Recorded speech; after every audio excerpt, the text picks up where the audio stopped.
ఏ media అయితే front line media అని చెప్పుకునే ప్రముఖ ఛానల్స్ కూడా పవన్ కళ్యాణ్ అసలు రాజకీయాలు పనికిరాని వాళ్ళు కూడా real star, man of the match, man of the serious, game changer అవును అని చెప్పి అంటున్నారు. నేషనల్ మీడియా గుర్తించిన తర్వాత ఇప్పుడు తప్పనిసరి పరిస్థితి వేసుకుంటున్నాయంటే ఈ రోజు ఆ వ్యక్తి ఎదిగిన తీరు, తను ఒక సమయంలో ఇంటర్ చదివింది కానీ ప్రపంచాన్ని చదివాడు సార్.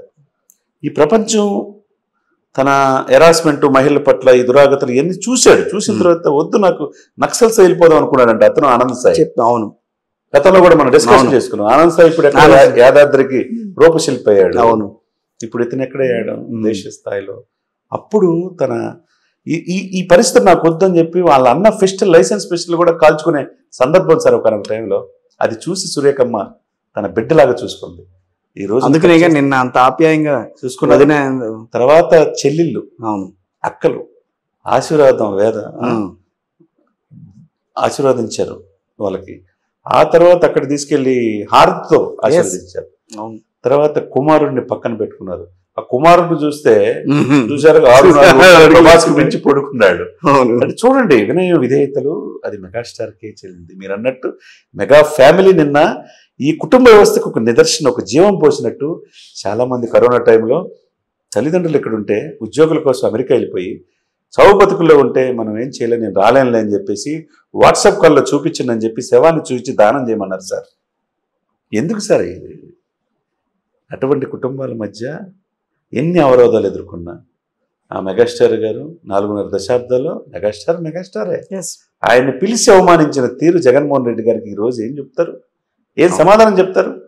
తల్లి లాంటి పొజిషన్లు ఉన్నాయా, మీరు న్యాయం చేయండి అని అడిగితే ఇట్లా చూసి సార్ మీరు అట్లా అనొద్దు అనే మాట అనకుండా, అంటే తను ఏంటి అందరూ నా దగ్గర రావాలనే ఇది. నీ దగ్గర ఒక రాజమౌళి, ఒక ప్రభాస్, ఒక మహేష్ వస్తే, ఒక నాగార్జున వచ్చి నువ్వు ట్రీట్ చేసే విధానం అదా? ఇప్పుడు ఎక్కడ కూర్చోబెట్టారు మిమ్మల్ని? మెగాస్టార్ లాగా ఉన్నాడు, పద్మవిభూషణ్ పొందాడు. కొడుకు తండ్రిని మించే కొడుకు గ్లోబల్ స్టార్గా ఆస్కార్ స్థాయికి ఎదిగాడు. కరెక్ట్.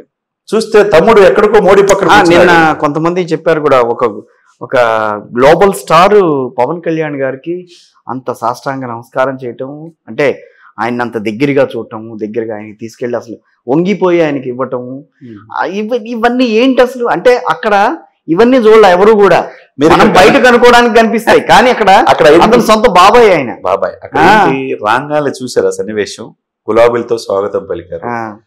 అన్నకి సాష్టంగా అమ్మని ఆలింగనం చేసుకున్నాడు. ముందు అన్నకి అంటే నా తండ్రి పాత్ర కూడా అన్న పోషించాడు, నన్ను ఈ స్థానానికి కారణమైన వ్యక్తి అన్న నాకు ఒక మాట అంటే ఊరుకోలేదు సార్. సాష్టాంగ నమస్కారం చేస్తే హక్కును చేర్చుకోగానే ఎమ్మటే ఒక దండ తీసుకొని ఒక హీరో ఇచ్చాడు, దండ తీసుకొచ్చాడు. ఆ దండ తీసుకొని తమ్ముడికి వేసే ఆనంద క్షణాలు అద్వితీయం సార్. తర్వాత పిన్నిని బాబాయిని చూసుకున్నట్లనే పిన్నిని కూడా ఆశీర్వదించారు. రామ్ చరణ్ గ్లోబల్ స్టార్ ఎదిగిన తీరు రామ్ చరణ్ ఇద్దరికి కాళ్ళకు దండం పెట్టాడు. బాబాయికి పిన్నికి హక్కును చేర్చుకున్నాడు. ఇకపోతే ఉపాసన, ఆమె 10,000 కోట్ల సామ్రాజ్య అధిపతి, చిన్నపిల్ల అయిపోయింది నిన్న.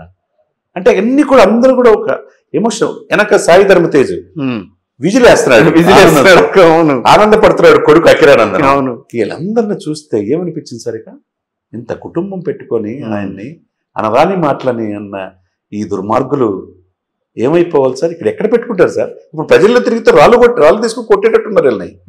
నిన్న ఎమోషన్ వీడియో చూసిన తర్వాత ఇంకా ప్రజల్లో ఇటువంటి గొప్ప వ్యక్తిని, ప్రపంచం మెచ్చే ఈ వ్యక్తిని ఎందుకు ఇంత అనరాని మాట్లాడినారు? ఎక్కడా తొనికెడా బెనికెడా లేదు. 100% స్ట్రైక్ రేటు, 100% స్ట్రైక్ రేట్తో మొత్తం స్వీప్ చేశాడు.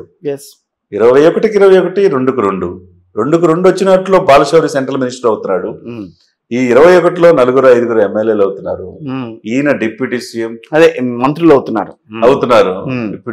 Deputy CM. డెఫినెట్ గా మీరు అన్నట్టు డిప్యూటీ సీఎం తో పాటు home minister, law and order and revenue మీద పొట్టు కోసం రెవెన్యూ శాఖ కూడా తీసుకోమని చెప్పి చంద్రబాబు నాయుడు గారు అంటున్నారు. ఎందుకంటే చంద్రబాబు నాయుడు గారు సీఎంగా ఉంటారు. ఇవన్నీ నేర్చుకొని 2029కి సీఎంగా అవడానికి ప్రస్ఫుటంగా అవకాశం ఉంది. రాజకీయాల్లో ఎప్పుడు ఎలా ఉంటుందో తెలియదు. ఇప్పుడు ఆ స్నేహాస్తం అందించాడు. ఈ రోజు మోదీ గారి పక్కన ఆయన ఉన్నాడంటే ఒక తెలుగు వారిగా మనం ఎంత గర్వపడాలి సార్. ఇప్పుడు 8 స్థానాలు, ఉభయ గోదావరి జిల్లాలో 34లో నీకు ఒక్కటి కూడా రానినన్నాడు. నిజమే. East 0, west 0, Krishna 0, Guntur 0. ఇక చూసుకోండి మిగతా నెల్లూరు 0. 8 జిల్లాల్లో 0. ఏమిటిది ఈ తీర్పు? నీకున్న మెజార్టీ మీ 11 మందిలో నీది 61,000. అవును. పవన్ కళ్యాణ్కి 70,000. అంటే అక్కడ కూడా ఓడిపోయావు. చివరికి 150 నుంచి 11 అక్కడ ఓడిపోయావు.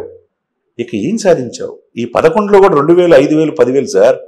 ఇక్కడ 21 మందిలో 15 మంది 40,000 పైన మెజార్టీతో గెలిచిన వాళ్ళే. హైయెస్ట్ 80,000 పంచకల రమేష్. అవును.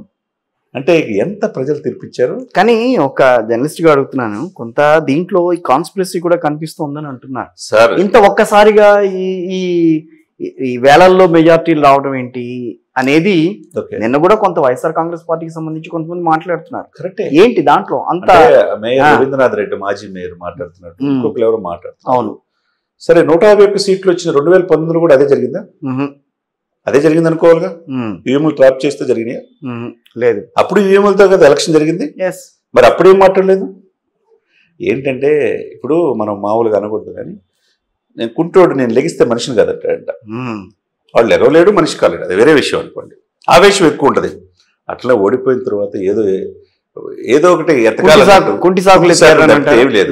అదే సమయంలో దాడిశెట్టి రాజా, దాడిశెట్టి రాజా కాదు, జక్కంపూడి రాజా మాట్లాడాడు, అది కూడా చెప్పమనండి వెళ్ళి. ఏం సార్ ఇది? జక్కంపూడి రామ్మోహన్ రావు గారు అంటే గొప్ప పేరు. రాజశేఖర రెడ్డి గారికి అత్యంత సన్నిహితుడు. ఉభయ రాష్ట్రాలు కాదు, రాష్ట్ర వ్యాప్తంగా మంచి పేరు ఉంది. ఆయన అనేక శాఖలు చేశాడు. ఆయన కుమారుడుగా చాలా మంచి పేరు ఉంది అతనికి. మంచి పేరు. ఒక ట్రస్ట్ పెట్టి నిత్యం 24 hours సేవ చేస్తారు సార్. అంబులెన్సులు, శ్మశానానికి పోతే ఒకదానికి దానికి, తర్వాత మెడికల్ క్యాంపులు, వాళ్ళు చేసే సేవా కార్యక్రమాలు ఎవరు చేయలేరు.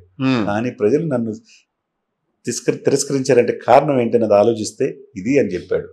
ఒక ధనుంజయ రెడ్డి, జగన్మోహన్ రెడ్డి గారికి సెక్రటరీ, ఆయన కనీసం నేను ఎమ్మెల్యే చూడకుండా ఉదయం 8 వస్తే సాయంత్రం 8 దాకా 12 గంటలు 60 రోజుల పాటు వెయిట్ చేయించారు. నా ఒక్క ఫైల్ సంతకం అయితే 10,000 మంది ఉపయోగపడేది. అది కూడా చేయని ఇది కరెక్ట్ కాదుగా అన్నాడు. ఏం చెప్తారు ధనంజయ రెడ్డి? ఏం చెప్పాలి ఇప్పుడు? సకల శాఖ మంత్రి సజ్జల రామకృష్ణారెడ్డి, ఎవరు జగన్మోహన్ రెడ్డి గారి దగ్గరికి వెళ్ళాలన్నా ఆయన అనుమతితో లోపల పోవాలా.